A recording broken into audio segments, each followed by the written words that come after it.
Hello. Curious case of the world's most dangerous dud. Gather round the cosmic campfire, for I shall spin a yarn so preposterous it could only be true, or perhaps not. Since 1945, the world's grand wizards of war has conjured up a staggering 125,000 nuclear warheads, lovingly crafted by the world's most civilized nations. 97% of this apocalyptic bake-off emerging from the laboratories of American democracy and Soviet Union, now Russia, bless its soul, Enlightenment. What a charming hobby for two superpowers. Today, in this fine year of 2025, only 12,000 of these theoretical pyrotechnics remain, like so many expensive paperweights gathering dust in the world's most secure filing cabinets. With 9,600 of these doomsday dumplings still itching for military mischief, and fewer than 4,000 actively deployed. That's a lot of bombs, enough to make the moon turn green with envy. Now, one might reasonably expect that with such an abundance of apocalyptic widgets lying about, at least one might have inadvertently demonstrated its purpose during the past 8 decades. But not a single one of these planet busters has gone off by accident. Not one.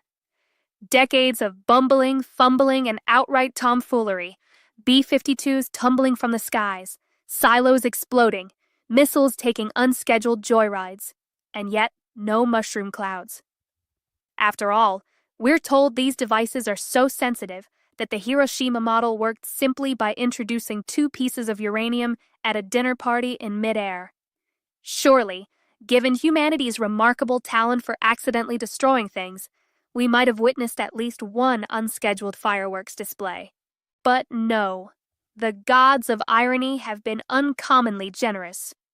Take 1961, when a B-52 over Goldsboro, North Carolina, decided to shed its 2 3 to 4 megaton Mark 39 bombs like a drunk shedding inhibitions. Did they detonate, raining fire and brimstone? Nope, not a peep from the alleged doomsday devices. The crew parachuted to safety, and the bombs just sat there, sulking. That same year, another B-52 near Yuba City, California, suffered a mid-air identity crisis, crashed, and left its nuclear payload lounging harmlessly in the dirt.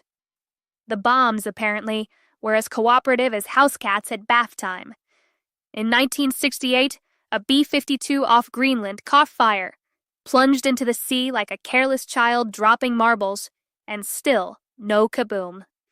In 1980, an Arkansas silo blew its lid, yeeting a warhead 30 meters away, yet it refused to pop.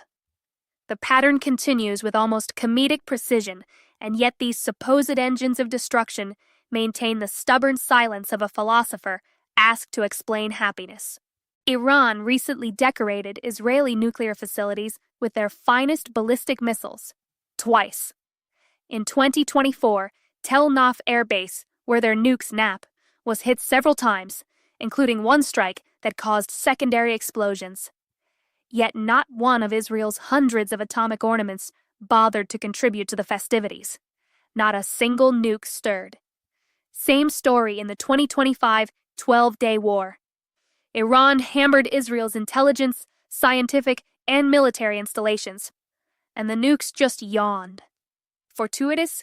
Or perhaps one might muse, is this all a grand cosmic jest? Could it be, gasp, that atomic bombs don't actually work? The art of not using one's best argument. If nukes truly exist and work, it would have been used several times beyond World War II Japan. Consider the beautiful absurdity of this situation through the ironic lens of human nature. After all, psychopaths do run the world. Wouldn't the world's trigger-happy tyrants have used them by now? The Americans, those great practitioners of shock and awe, spent years turning Vietnam into a lunar landscape and North Korea into rubble, losing over 100,000 souls in the process. Contrary to what some may say, they hit the Vietnamese with napalm, with Agent Orange, with everything they had, you name it. Same for Korea. They leveled about 90% of North Korea's cities, the way they did Japan. They even released biological nasties in Korea.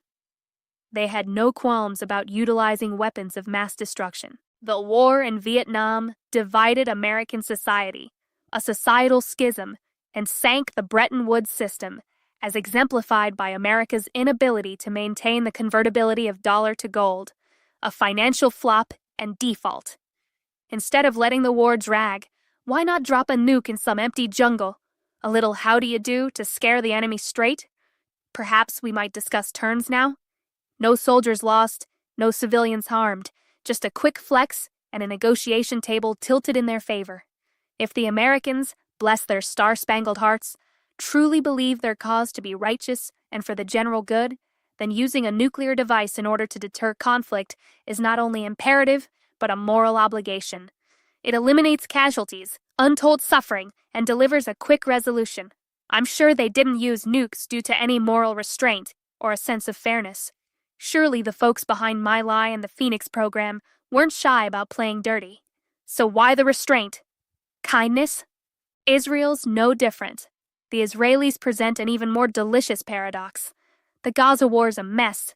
Unbelievable casualties piling up. Horrifying human suffering. It is not working in Israel's favor. The Zionist dream wobbling. The very existence of their state threatened, and social fractures widening. Why not lob a tiny nuke into an empty desert? Behold, we possess the eternal fire of God, they might have announced, as they vaporized that patch of uninhabited desert. Pack your bags, Gazans, or next time it's downtown. War over, no fuss. A single atomic exclamation point would have settled matters before tea time. No more civilian casualties, no more military deaths. Instead, it's rather like watching someone try to open a can with a feather when they supposedly own the world's finest can opener. Same with the 2025 Iran skirmish. Israel took a pounding like never before. A warning shot in some barren Persian patch would have stopped the missile mayhem. Cease and desist, or a small village gets it next. But no. Instead, they chose the quaint path of conventional slaughter, like a man owning a Rolls-Royce who insists on walking everywhere in the rain. Why? Perhaps the universe is playing a trick, and the bombs are just props in a global theater of absurdity. The art of global deception. The official tale says the U.S. dropped 2 nukes on Japan in 1945, the only country to do so. The USSR joined the club in 1949, the UK in 1952, France in 1960, China in 1964, Israel, nudge wink, in the late 60s, India in 1974, Pakistan soon after, and North Korea in 2006. A nuclear club. White South Africa for a brief moment was part of this club when they completed a bomb in 1982, with a total of 6 warheads by 1989. Interestingly, they supposedly fully dismantled these bombs in 1993, a year before the blacks took power and apartheid officially ended. How touchingly coincidental. Mighty suspicious, no? Either they didn't trust the new management with the ultimate weapon, or they didn't want anyone peeking behind the curtain to find a dud. Maybe they didn't want to burden them with maintaining the illusion. Here's the key to the country, but we're taking our imaginary bombs with us. If we entertain the possibility that nuclear weapons exist primarily in the realm of collective imagination, we stumble upon a profound truth about the nature of power and theater. In other words, if nukes are a myth, what does that say about the world's puppet masters? 9 nations, we're told, maintain this cosmic secret, like children conspiring to convince the adults that dragons live in the basement. What does that tell us about the way the world's political system truly functions? How can these countries admit to such a gargantuan hoax? At some level, these countries' elites, the ones who really run matters behind the scenes, beyond citizen scrutiny, must collude and have continually done so for decades. It's not new. Elite collusion beyond the knowledge of the common people happens regularly, albeit in a relatively less clandestine manner and with less global implications. The powerful always conspire. It is the rule in realpolitik than the exception. Now, whether it's done for the betterment of the citizens or their enslavement is another matter. This brings us to the exquisite question of elite coordination. How does one maintain such a magnificent deception across decades and continents? The answer lies both in conspiracy and in convergent interests. The world's ruling classes have always understood that the greatest power lies not in actual force, but in the credible threat of force. The beauty of such a deception lies not in its impossibility, but in its perfect necessity. What better way to maintain global control and order than through the threat of a weapon that need never actually work? It's the ultimate deterrent, so terrible that it deters by its very theoretical existence, like the perfect platonic form of fear itself. The nuclear club resembles nothing so much as a gentleman's agreement among pickpockets, each maintaining the fiction that they all possess weapons of unimaginable power, when in reality, they're all carrying empty holsters. It's mutually assured delusion, spread to the rest of humanity, rather than mutual destruction. A great example of a decisive and powerful collusion was over a century ago when secret elites from Great Britain, France, and Russia, led by Alfred Milner, conceived and initiated World War I in order to contain Germany.